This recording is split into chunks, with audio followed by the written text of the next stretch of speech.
प्यारे बच्चों, आज के क्लास में हम लोग वास्तविक संख्याओं और उनके दशमलव प्रसार पर चर्चा करेंगे तथा उससे पे आधारित प्रश्नों को हल करेंगे। जैसा कि तुम लोग जानते हो पिछली क्लास में हम लोग संख्याओं के विषय में पढ़े थे, जिसमें हमने प्राकृतिक संख्या, कुल संख्या, पूर्णांक संख्या, परिमेय संख्या और फिर जो है परिमेय संख्या भी हम लोग पढ़े थे। और इन सभी संख्याओं का जो सम्मिलित समुच्चय होता है उसे हम वास्तविक संख्याओं का समुच्चय कहते हैं या वास्तविक संख्या कहते हैं। पूर्व अनुच्छेद में हम लोगों ने परिमेय तथा अपरिमेय संख्याओं के बीच उनके भिन्नात्मक निरूपण के आधार पर अंतर करना सीखा है। इस अनुच्छेद में हम वास्तविक संख्याओं के दशमलव प्रसार ज्ञात करेंगे और देखेंगे कि परिमेय संख्याओं और अपरिमेय संख्याओं के दशमलव प्रसार में क्या अंतर है, और इस तथ्य पर भी विचार करेंगे कि दशमलव प्रसार का प्रयोग करके उन्हें संख्या रेखा पर किस प्रकार प्रदर्शित किया जा सकता है। इसके लिए हम 3 उदाहरण लेते हैं, जैसे 10/3 और 7/8 तथा 1/7 का दशमलव प्रसार ज्ञात करने पर हम पाते हैं कि 10/3 वाले प्रसार में शेषफल हर हमेशा 1 आ रहा है, भाजक 3 है, इसलिए शेषफल बार बार 1 ही आ रहा है, इसलिए भागफल का अंक भी बार बार 1 ही आ रहा है। दशमलव प्रसार अशांत आवर्ती दिख रहा है। मतलब कहने का ये है कि जब हम 3 से 10 में भाग करते हैं तो दशमलव के बाद के अंक जो है 1 ही आ रही है, बार बार उसकी पुनरावृत्ति हो रही है। ये क्यों हो रहा है? इसलिए कि इसका शेषफल भी जो है बार बार 1 ही आ रहा है। तो ये जो है टर्मिनेट नहीं हो रहा है, मतलब दशमलव के बाद के अंकों का आना बंद नहीं हो रहा है, लगातार चल रहा है और एक ही संख्या बार बार आ रही है। तो ऐसे दशमलव प्रसार को हम अशांत आवर्ती दशमलव प्रसार कहते हैं। उसी प्रकार हम दूसरे उदाहरण में देख रहे हैं 7/8, 8 से 7 में जब भाग देते हैं इसका दशमलव प्रसार शांत आ रहा है, मतलब टर्मिनेटिंग हो जा रहा है, 3.3 अंक तक जाकर के समाप्त हो जा रहा है, अर्थात इसका शेषफल जो है तीसरे स्टेप में 0 हो जा रहा है। तो ऐसे प्रसार को हम कहते हैं शांत दशमलव प्रसार। क्या कहते हैं? शांत दशमलव प्रसार। इसी प्रकार से तीसरे उदाहरण में देखते हैं, जब 7 से 1 में भाग करते हैं इसका दशमलव प्रसार 4, 6, 7 अंक, 6 अंकों तक जो है दशमलव के 6 अंकों तक निरंतर बदलता रहता है। उसके बाद पुनः उन्हीं संख्याओं में से पुनरावृत्ति होती है। 1, 4, 2, 8, 5, 7, 1, फिर 1, 2, 1, 4, 2, 8, 5, 7, फिर 1, 4, 2, 8, 5, 7, ऐसे करके बार बार वही संख्याएं पुनरावृत्ति हो रही हैं। तो इसमें हम देख रहे हैं कि दशमलव के बाद 6 अंक के बाद अगला 7वां अंक पुनः पहला अंक आ जा रहा है। तो ऐसे दशमलव प्रसार को अशांत आवर्ती दशमलव प्रसार कहते हैं। अब हम देखेंगे कि जो आवर्ती संख्याएं हैं उनको जो है बार बार लिखने से अच्छा एक ऐसे सिस्टम बनाते हैं कि उसके ऊपर हम बार लगा देते हैं। देखो यहाँ 0.333 को हम 0.3 बार लिख देते हैं। 0.875 ये 3 अंक तक ही दिया था, टर्मिनेटिंग है, यह अशांत है, ये शांत है। ये अशांत है, आवर्ती है। देखो दशमलव के बाद 6 अंकों की पुनरावृत्ति हो रही है, तो 6 अंक के ऊपर जो हमने बार लगा दिया है। तो बार लगाने का मतलब होता है जिस अंकों पर बार हो उन अंकों की बार बार पुनरावृत्ति होती है। इस प्रकार हम देखते हैं कि परिमेय संख्याओं का दशमलव प्रसार 3 प्रकार का हो सकता है। पहला शांत और दूसरा अशांत आवर्ती, और तीसरा जो है मिश्रित अशांत आवर्ती।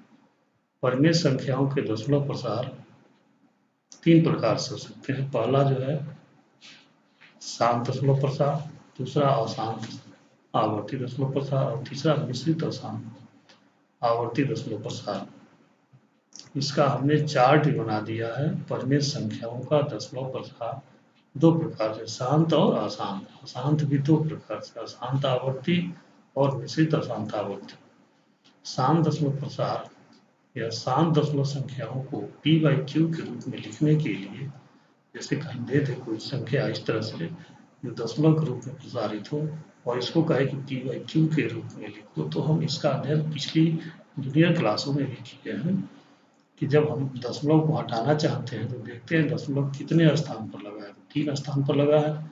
इसको हटाने के लिए दशमलव 3 स्थान से हटाने के लिए 1 के आगे 3 शून्य से गुणा करते हैं, अर्थात 1000 से ऊपर गुणा करेंगे तो 1000 नीचे से भाग नहीं करेंगे। तो 1000 से जब भाग करेंगे तो दशमलव हट जाएगा, 8 7 5 होगा बटे 1000। इसको सरल करेंगे तो यह 7 बटे 8 आ जाएगा। इसी तरह से शुद्ध अशांत आवर्ती दशमलव प्रसार वाली संख्याओं को p/q के रूप में लिखने के लिए यहाँ थोड़ा सा हम एक नियम बनाते हैं। मान लेते हैं कि वह संख्या x बराबर 0.1428571 1428571 ऐसे है, यानी कि 6 संख्याओं की बार बार पुनरावृत्ति हो रही है। इसको हमें p/q के रूप में लिखना है। तो आवर्ती अशांत दशमलव प्रसार है, तो इसको हम x के बराबर मान लेते हैं और इसको समीकरण नंबर 1 करते हैं। फिर समीकरण 1 के दोनों पक्षों में उतने 1 के आगे शून्य से गुणा करते हैं जितना दशमलव के बाद अंक होते हैं। दशमलव के बाद अगर 6 अंकों की पुनरावृत्ति हुई है तो दशमलव 1 के आगे 6 शून्य से हम इसमें दोनों पक्षों में गुणा करते हैं, अर्थात इकाई, दहाई, 100, 1000, 10,000, लाख, 10 लाख। 10 लाख से दोनों पक्षों में गुणा करेंगे। जब गुणा करेंगे तो इधर हो गया 10 लाख x और इधर हो जाएगा 1,42,857। ये हो गया। फिर दशमलव बाकी की वही संख्याएं आती रहेंगी। फिर इसको समीकरण नंबर 2 कहते हैं। अब 2 में से 1 को घटाएंगे, समीकरण 2 में से 1 को घटाएंगे तो बायां पक्ष देख रहे हैं 10 लाख में से 1 घट जाएगा तो 9,99,999 x हो जाएगा। उसी तरह से इधर जब घटाएंगे तो हम देख रहे हैं कि दशमलव के बाद की संख्या है वही है जो यहाँ भी दशमलव के बाद की संख्या है, तो ये सब कट जाएंगी। दशमलव के बाद की संख्या क्या होगी, कट जाएगी। और दशमलव के बाएं तरफ के जो अंक हैं, यहाँ देखो 1,42,857 है और यहाँ 0 है, तो 1,42,857 में जब 0 घटेगा तो कितना आएगा, 1,42,857 ही आएगा। अब 9,99,999 x बराबर 1,42,857 होगा। इसमें x का मान हमें निकालना है, तो 9,99,999 से हम इसमें भाग कर देंगे, तो अंत में मेरा रिजल्ट आएगा 1/7। अब देखो यह p/q के रूप में लिख दिया गया। इसी प्रकार से अगर x बराबर 0.3333 ऐसे लिया जाए, इसको p/q के रूप में लिखना हो, देख रहे हैं दशमलव के बाद एक ही अंक की पुनरावृत्ति हो रही है, तो इसमें हम 10 से गुणा करेंगे।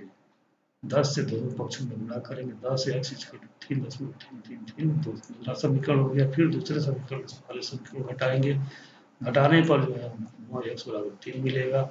x बराबर x का जब मान निकालेंगे तो 9 से भाग कर 3/9 होगा, बराबर 1/3 होगा, यानी कि x बराबर 0.333 का p/q के रूप में जो निरूपण होगा वो 1/3 होगा। इसके बाद अब 0.333 था, इसका हमने जो है p/q के रूप में लिखा तो प्राप्त हुआ 1/3। इसी प्रकार मिश्रित अशांत आवर्ती दशमलव संख्याओं को p/q के रूप में लिखना हो तो कैसे लिखेंगे। जैसे कोई एक उदाहरण ले लिया जाए, माना x बराबर 2.162 है। एक के ऊपर बार नहीं है तो एक की पुनरावृत्ति नहीं हुई है, 6 के ऊपर बार है तो 6 की बार बार पुनरावृत्ति हो रही है, अर्थात इसको हम ऐसे लिख सकते हैं यक्स बराबर 2.16666 अनंत तक लिखा जा सकता है, बहुत सारी संख्या लिखी जा सकती है। इसको समीकरण 1 मान लिया, समीकरण 1 गुणे 10 यानी कि देखो 10 के बाद एक ही संख्या का पुनरावृत्ति हो रहा है, इसलिए 10 से गुणा करेंगे, 10x बराबर हो जाए 21.666। अब फिर समीकरण 2 में से समीकरण 1 को घटाएंगे तो देखो दशमलव के बाद जो है घटाना तो इधर से होता है, 0.666 ये सब तो कट जाएंगे, लेकिन अब 6 में से दशमलव के बाद, दशमलव के जस्ट बाद 6 है यहाँ, यहाँ दशमलव के बाद जस्ट 1 है, 6 में से 1 हटेगा, 6 में से 1 हटेगा तो 5 आएगा, फिर जो है यहाँ 1 है दशमलव के जस्ट वहाँ और यहाँ 2 है, तो 1 में से 2 नहीं घटेगा तो 11 में से 2 घटाए तो 9 होगा, इसके पास 1 बच गया तो 19.5 आया होगा, तो 9x बराबर 19.5, तो x बराबर 19.5 बटा 9 होगा, 9 से भाग पड़ जाएगा। अब इसमें जो है दशमलव घटाएंगे तो 195/90 होगा, इसको सरल करेंगे तो 13/6 आएगा, यानी कि मिश्रित अशांत आवर्ती दशमलव संख्याओं को p/q के रूप में जब लिखते हैं तो हम देखते हैं कि जिन संख्याओं की पुनरावृत्ति होती है उतने 9 लिखे जाते हैं और जिनकी पुनरावृत्ति नहीं हुई रहती है उतने 0 नीचे लिखना पड़ता है। फिर इसको सर्वोत्तम रूप में लाया तो 13/6। इसी तरह देखो माना x बराबर 0.354, 3 की पुनरावृत्ति नहीं हुई जबकि 5 और 4 की पुनरावृत्ति हो रही है, यहाँ 2 दशमलव के बाद 2 अंकों की पुनरावृत्ति हो रही है, इसलिए हम यहाँ जो है इससे गुणा करेंगे 100 से, जितने अंकों की पुनरावृत्ति है उतने एक के आगे 0 से गुणा करते हैं तो 100 से गुणा करेंगे, तो अब यहाँ आ जाएगा 35.4, 5454 ऐसे आता जाएगा, तो 5454 तो जब घटाएंगे 2 में से 1 को तो 5454 कट जाएगा, लेकिन हम देख रहे हैं कि 4 बच जा रहा है और यहाँ जो है 3 है, तो 4 में से 3 गया तो 1 बचेगा, 4 में से 3 गया 1 बचेगा, और 5 में से 0 घटेगा तो 5 बचेगा, और 3 में से 0 घटेगा तो 3 बचेगा, यानी कि 100 में से x घटेगा तो 99x, बाएं तरफ 99x, दाएं तरफ 35.1 आया। अब x बराबर होगा 35.1/99, 351/990। हम देख रहे हैं कि यहाँ जो है एक संख्या की पुनरावृत्ति नहीं हुई है तो 1 0 आ गया, और 2 संख्याओं की पुनरावृत्ति हुई तो 2 9 लिखा गया है। और इसको सरल करेंगे, अगर हो पाएगा तो हो पाएगा, नहीं तो छोड़ देंगे, ये p/q का रूप हो गया। हम देख रहे हैं कि जिन संख्याओं की पुनरावृत्ति होती है उसके लिए हर में उतने ही 9 लिखते हैं, और जिन संख्याओं की पुनरावृत्ति नहीं होती है उनके लिए उतने ही 0 का प्रयोग किया जाता है।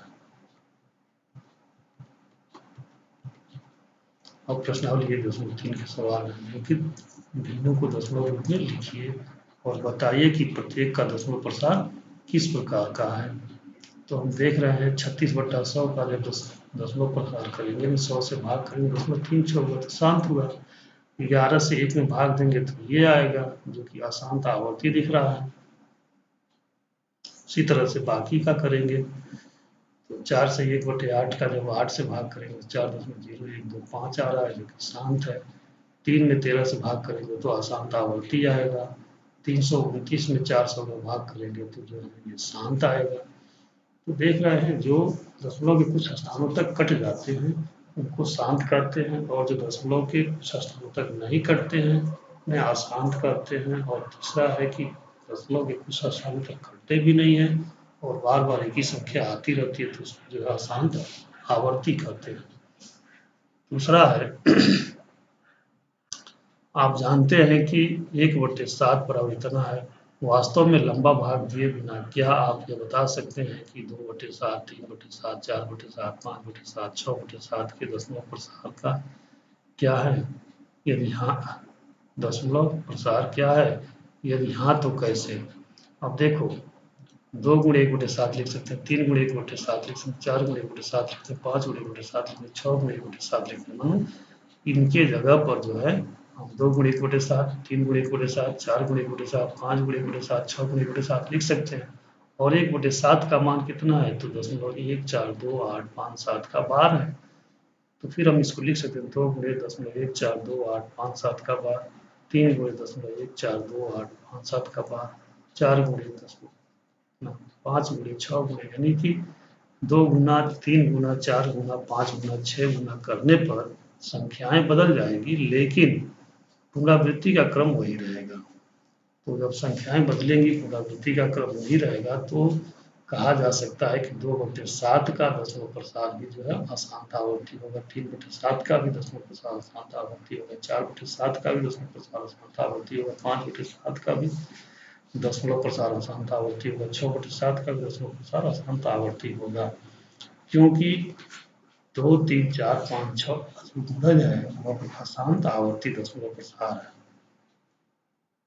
इसके बाद तीसरा सवाल है, निम्नलिखित को p/q के रूप में व्यक्त कीजिए, जहां p और q पूर्णांक है तथा q 0 के बराबर नहीं है। तो हमें इसे p/q के रूप में लिखना है। तो पिछले आर्टिकल में हमने इसको बताया है। तो देखो यहाँ जो दशमलव के बाद एक ही अंक की पुनरावृत्ति हो रही है, तो क्या करेंगे, x बराबर मानेंगे और 10 से गुणा करेंगे। यहाँ दशमलव के बाद एक ही अंक की पुनरावृत्ति हो रही है, तो यहाँ भी दशमलव 10 से ही गुणा करेंगे। यहाँ दशमलव के बाद 3 अंकों की पुनरावृत्ति होती है, 1000 से गुणा करेंगे।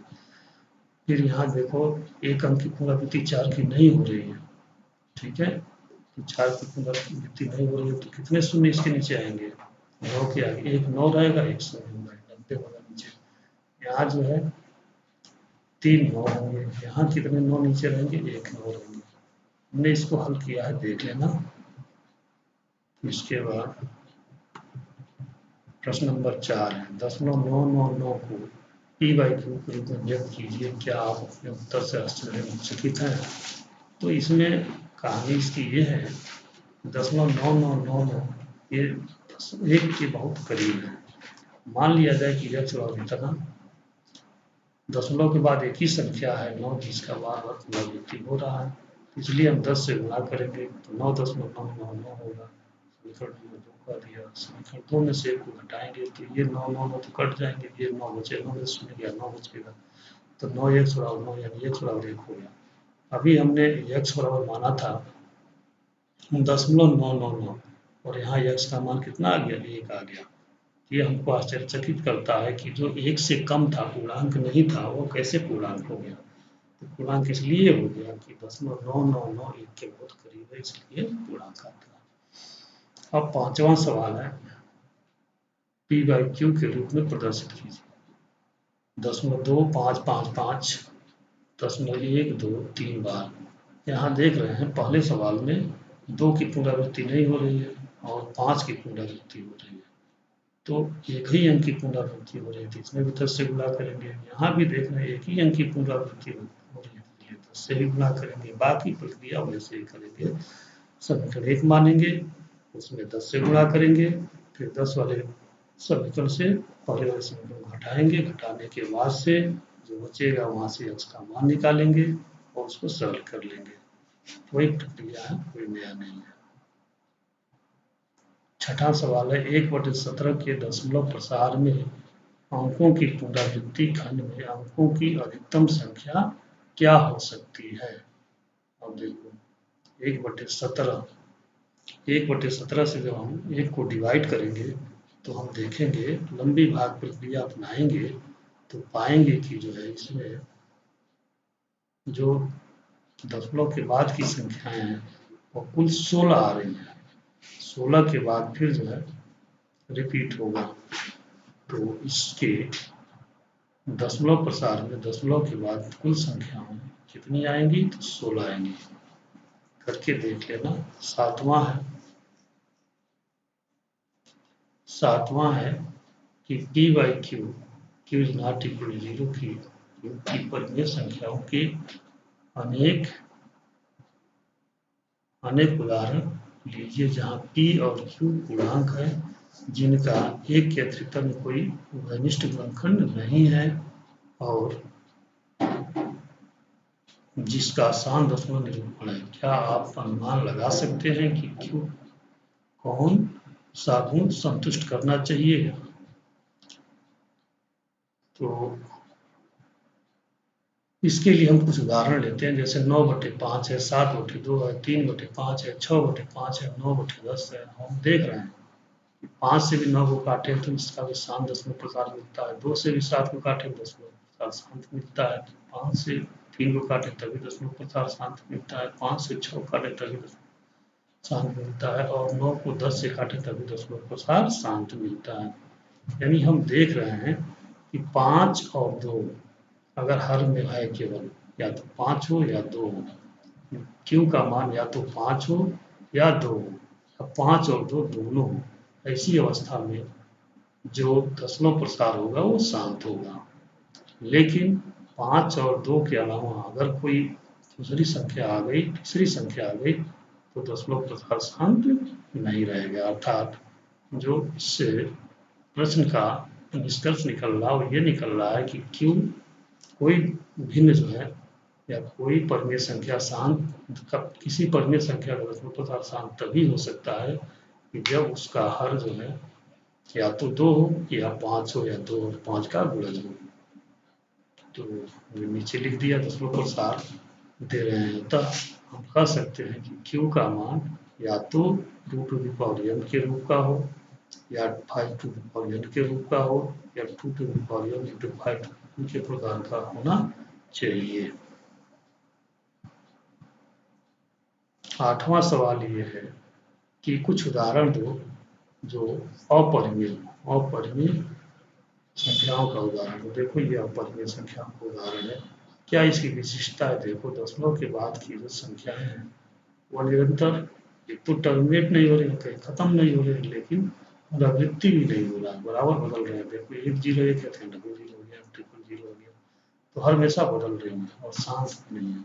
उस तरह से इसका भी देखेंगे तो भी हर हमेशा बदल रही है, शांत भी नहीं है। उसी तरह से इसका भी देखेंगे तो हर हमेशा बदल रही है और शांत हो रही है। तो ऐसी संख्याओं को जो दशमलव के बाद अपना स्वरूप बदलती रहे और शांत न हो, उसे हम क्या कहते हैं, अपरिमेय संख्या कहते हैं। परिमेय संख्याओं 5/7 और 9/11 के बीच की 3 अलग अलग अपरिमेय संख्याएं ज्ञात कीजिए। इसके लिए क्या करते हैं, 5/7 और 9/11 परिमेय संख्या है, तो 5/7 का दशमलव प्रसार 7 1 4 2 8 5 आएगा, और 9/11 का दशमलव प्रसार 8 1 8 1 8 1 8 1 8 1 आ रहा है। अब इनके बीच हमें देखो ये सब जो है दशमलव प्रसार इनकी कैसी है, अशांत आवर्ती है, अशांत आवर्ती, इसलिए दोनों परिमेय संख्या, अब इन दोनों परिमेय संख्याओं के बीच 3 अपरिमेय संख्या लिखना है। तो अपरिमेय संख्या इससे बड़ी होनी चाहिए और इससे छोटी होनी चाहिए, बस इतना ही ध्यान देना है। बाकी जो है जो अपरिमेय संख्याओं का लक्षण है उसी आधार पर हम इसे लिख सकते हैं, जैसे 0.72 7 2 इससे बड़ा होगा और 8 इससे छोटा होगा। अब इसमें 0 1 0 0 1 0 1 चतुर्थ 4 0 ऐसे करके हम लिख सकते हैं। मतलब देखो ये नॉन टर्मिनेटिंग नॉन रिपीटिंग, न तो टर्मिनेट हो रहा है न रिपीट हो रहा है, ऐसे को हम क्या कहेंगे, अपरिमेय संख्या। और इन दोनों के बीच में भी है, उसी तरह से इसको भी लिख सकते हैं जो इन दोनों के बीच, उसी तरह से इसको भी लिख सकते हैं जो इन दोनों के बीच है। बताइए कि निम्नलिखित संख्याओं में कौन कौन संख्याएं परिमेय और कौन कौन सी संख्याएं अपरिमेय है। तो परिमेय और अपरिमेय का परीक्षण तो हम ऐसे ही करेंगे।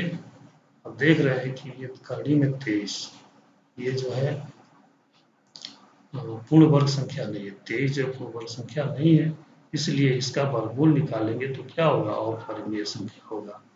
ये देख रहे हैं 225 पूर्ण वर्ग संख्या, इसलिए इसका वर्गमूल 15 होगा जो कि परिमेय संख्या है। इसका अगर हम वर्गमूल निकालें, इस 7.478 478, देख रहे हैं कि 478 478 478 का जो पुनरावृत्ति हो रहा है, इसलिए क्या होंगे, परिमेय होंगे। यहाँ देख रहे हैं पुनरावृत्ति नहीं हो रहा, इसलिए अपरिमेय होंगे। संख्या रेखा पर वास्तविक संख्याओं का निरूपण। अब देखिए संख्या रेखा पर वास्तविक संख्याओं का निरूपण कैसे करते हैं।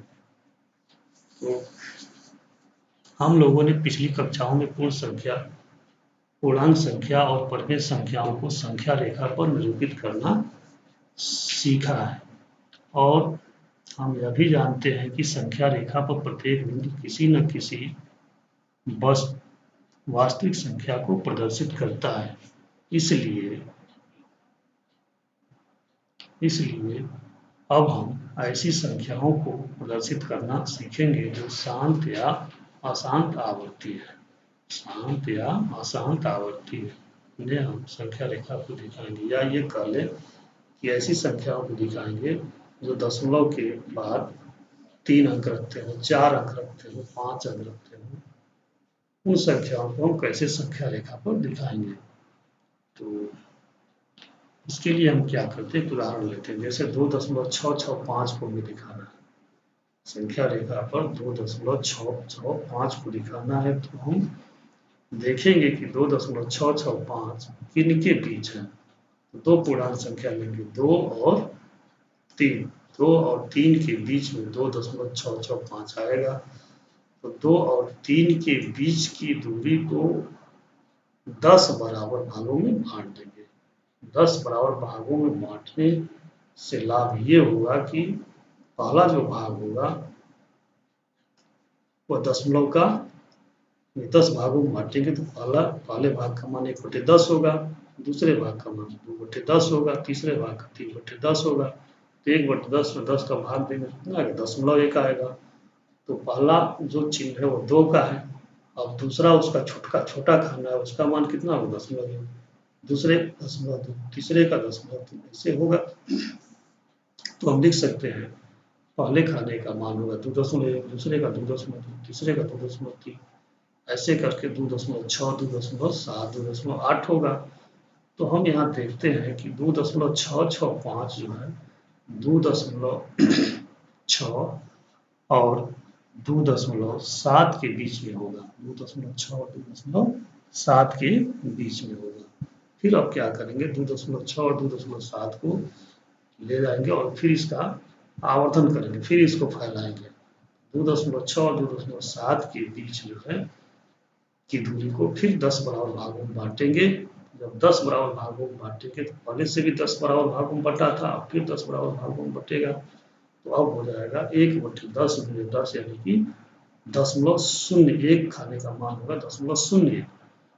तो अब लिखेंगे इसको जो है पहले खाने के लिए 2.61, 2.62, 2.63, ऐसे ही जो है चौथे, पांचवें, छठवें में जब जाएंगे तो लिखेंगे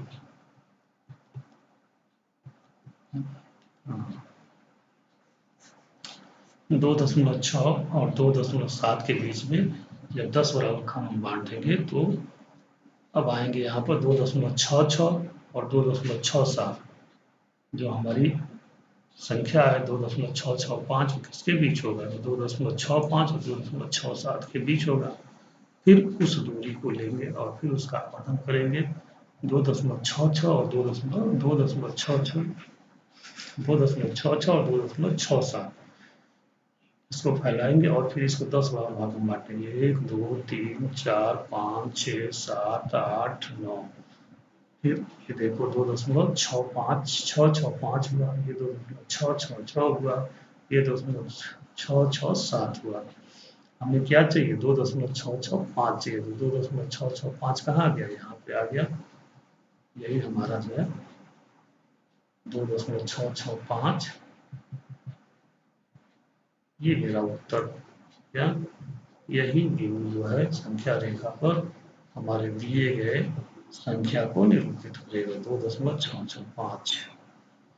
इसी प्रकार हमने उत्तरोत्तर आवर्धन विधि से 2.665 बिंदु को संख्या रेखा पर दिखाएंगे। अब जो है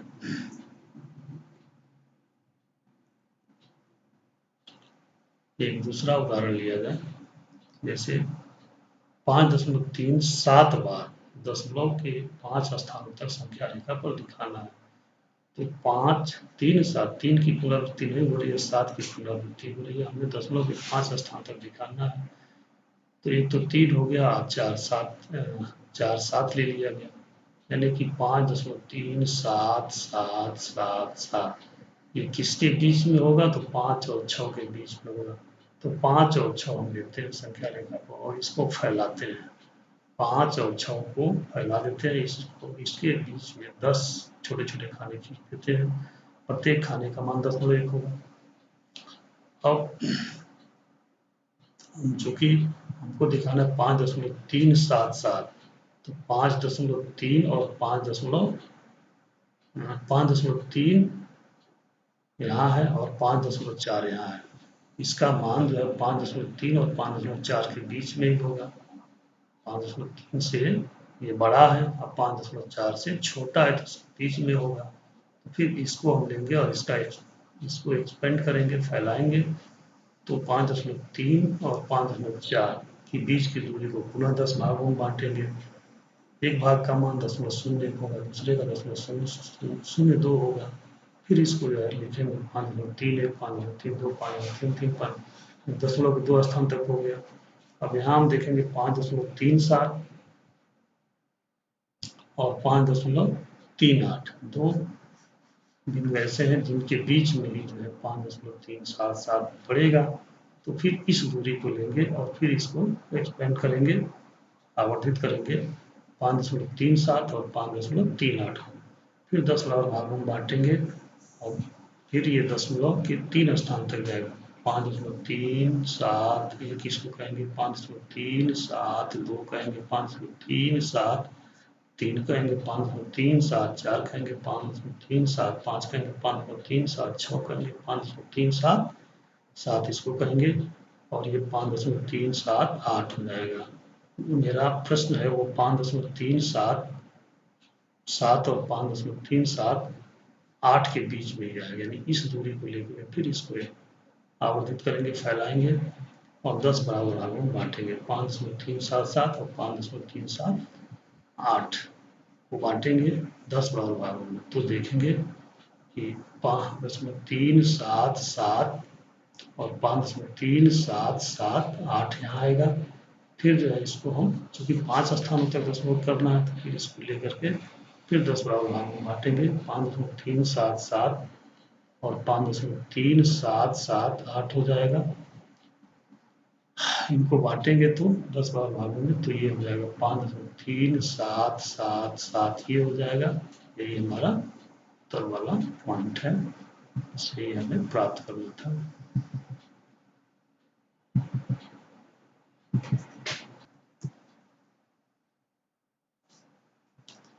अब प्रश्नावली 1.4 के सवाल।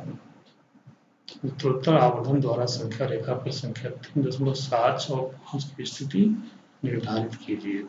3.765 को हमें दिखाना संख्या रेखा पर, दशमलव के 3 स्थान तक करने के लिए हम देख रहे हैं कि 3.765 3 और 4 के बीच में होगा, तो 3 और 4 डिस्टेंस है, इसको हम आवर्धित करते हैं, 3 लिखें, 4 लिखें और इसके बीच की दूरी को 10 बराबर भागों में बांटेंगे। 10 बराबर भागों में बांटेंगे तो देखेंगे कि 3.76 यानी 3.7 ये है और 3.8 ये है। 3.765 होगा, 3.7 और 3.8 के बीच में ही होगा। फिर इसको हम फिर आवर्धित करेंगे 3.7 और 3.8, 3.7 और 3.8, फिर इसको 10 भागों में बांटेंगे और 10 भागों में बांटेंगे तो दशमलव के 2 स्थान तक लिखा जा सकता है। तो ये हो जाएगा 3.71, 3.72, 3.73, 3.74, 3.75, 3.76 और 3.77।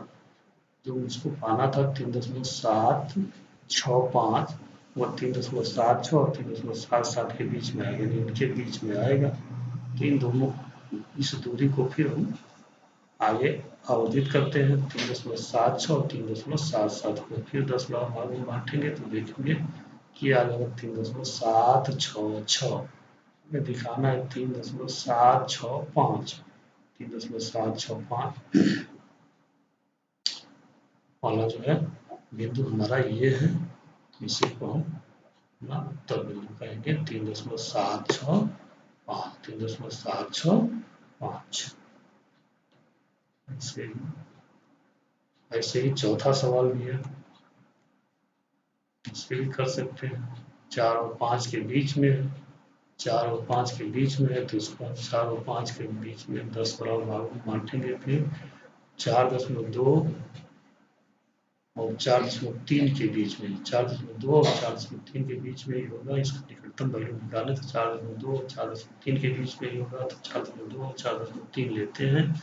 फिर इसको आवर्धित करते हैं 10 बराबर भागों में, तो 4.26 और 4.27 इसके बीच में ही आएगा, 2 6 2 6।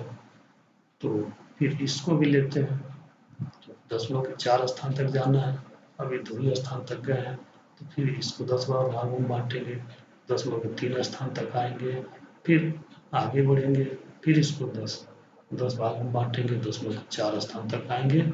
जो मेरा उत्तर होगा, उत्तर बिंदु होगा वह ये होगा 4.2626, ये आएगा,